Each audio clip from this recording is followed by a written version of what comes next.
Hello everyone and welcome back to another Wizard 101 video. Today I'm going to be going over shadow magic. I got this video recommendation in my Discord server, so if you want to leave some video recommendations there, go to my Discord server, join it. We have a vibe time here, but as you can see, I'm not sure if you've done this yet, Noah, but I feel like a video on shadow pips and maybe shadow infused spells as well in PvE wouldn't be a bad idea, where they stand and how good you personally think they are right now. I'd love to hear your take on them. I really miss the old system, I don't like the new rating system, and I don't even know what it means.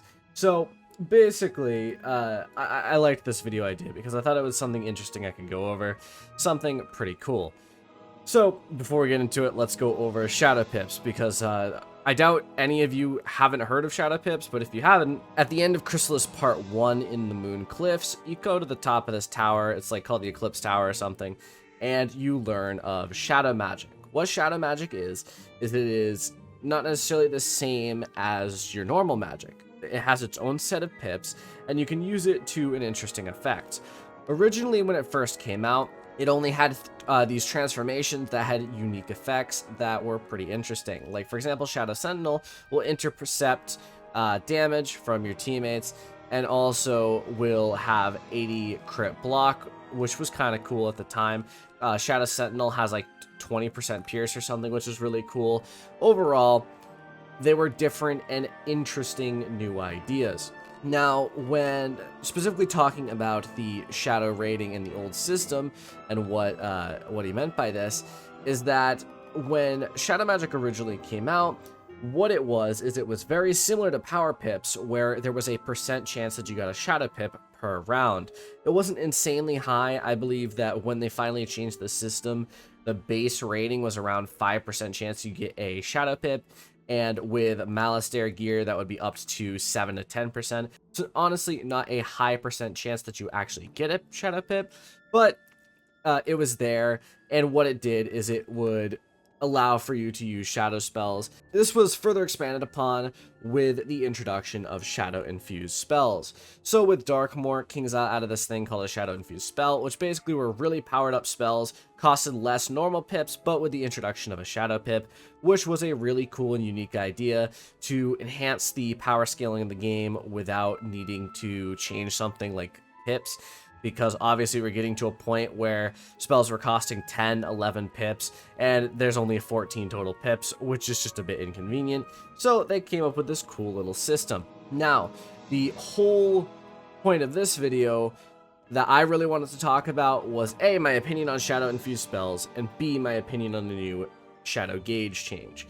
So let's talk about the actual shadow pip rating change first, and then I'll go over my opinion on shadow infused spells and why I think they're pretty cool. So shadow pip rating. Around 2 to 3 years ago, Kingzile decided that they wanted to rework the shadow pip system. I think that they had a problem with how infrequent shadow pips were. There was this issue where people felt like they were too rare, you weren't getting them enough, and it kind of sucked, and it made it so that shadow infused spells were really hard. This was especially bad for new players who thought that shadow infused spells were the only spells they could use, so you'd end up waiting in a team up for 30 rounds waiting for someone to get a shadow pip instead of them just using a fire dragon or whatever their 2/7 spell was. And Kingzile wanted to change this by making a new system. So what they did was they reworked it completely from the ground up. Now how it works, and this is the best of my understanding, I'm not a genius when it comes to this, it kind of gives me a headache to think about, but basically there is an actual gauge at the bottom of your thing, a meter, that when it fills up, you gain a shadow pip. There's 2 chances going into each round. First, there's a chance that the shadow gauge fills up at all. What this will mean is that either it's possible that you get absolutely no rating towards getting a shadow pip in a round, which would kind of suck, and then there's also the second chance, which is how much you actually get. Now, there's a significant problem with this system that I don't know if you guys can tell, but I really dislike it because of this. It's so inconsistent. There's been so many times where I haven't gotten a shadow pip at all from fighting an entire boss fight. Like, legitimately, I think I've used shadow infused spells maybe out of the last 100 spells I've cast, maybe 5 times, because by the end of every fight, I don't even have a shadow pip yet. which I think they were trying to make it so that shadow pips were more common, but they accidentally made it so that they're actually less common, which is really annoying. 2, it's inconsistent to the point where sometimes you can get a shadow pip first round, and this is also incredibly broken because no one should be able to use a spell like Call of Cthulhu first round. Like you can see here, right? I could use, say, Ship of Fools first round to 275, or I could use Call of Cthulhu doing 675. That's a little bit unbalanced in my opinion, being able to use this first round, and it has happened before, where I can cast it first round, and it is ridiculous. So, what I think they did is they kind of biffed it on the shadow gauge. What they did was they made it a little bit too in-depth. What it should have been is that your shadow pip rating is how fast your gauge fills up each round. What this means is, as you can see here, I have a nice 126. That means, say, in 3 rounds, I will get a shadow pip. And it's guaranteed that I'll get a shadow pip in those 3 rounds. That's what I thought the system was initially, and I was really happy to see it when it first came out, only to have the horrible realization that this was not it at all. The problem is that they added that percent chance that you gain it around, and then it's also a random amount that you gain per round. So I find most of the time I either don't get any shadow pip rating, or 2, the shadow pip rating I get isn't even barely enough to fill up the bar, and it creates this horrible thing where I never get shadow pips. And I think King's Hour really needs to work on this. I think they need to either A, take out the randomness that you get every round, or the random chance it actually takes for you to get one. Something like that, where they make it more reliable and a better system. Now that that's out of the way, let's talk about Shadow Infused spells real quick. I think the Shadow Infused spells were a really, really good idea. I think that they allowed King's Isle to have more room to work with spells, which was really, really needed.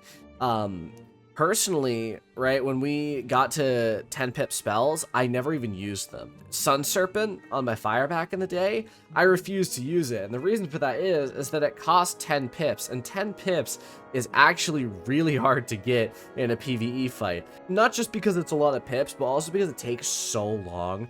And I don't want to wait that long. I don't have the time to wait that long. And I'm just going to use Fire Dragon instead. And I think that they solved this really well with the Shadow Infused spells, and the original system was really good as well. It made it so that there was a chance you could actually use one of the more powerful spells, but it's not a really high chance, and it's not too low of a chance. I think with the current Shadow Pip gauge, it's almost never worth it to use Shadow spells, unless you get pretty lucky. Obviously, keep them in your deck. Like, I keep them in my deck all the time, you know, just in case I actually get something. But most of the time, it's not worth it to use a Shadow spell because you just don't even get a Shadow Pip. But that's really all I wanted to go over today. Shadow Pips, the old Shadow Pips versus the new Shadow Pips, and how to change it. I think it would be really, really easy to either revert the change or to make a change like I suggested earlier, where it's a more guaranteed chance, which is what I think they were going for originally. So that's going to be it for today. If you agree with me, let me know in the comments below. What would you do to change the Shadow Pip system as it currently is? Do you like Shadow Pips? I don't know. You know, discuss it in the comments. Make sure to drop a like at the sub button. Also, go join my Discord server and support me financially on Patreon if you wish to. But that's it for today. Thank you all for watching. Adios.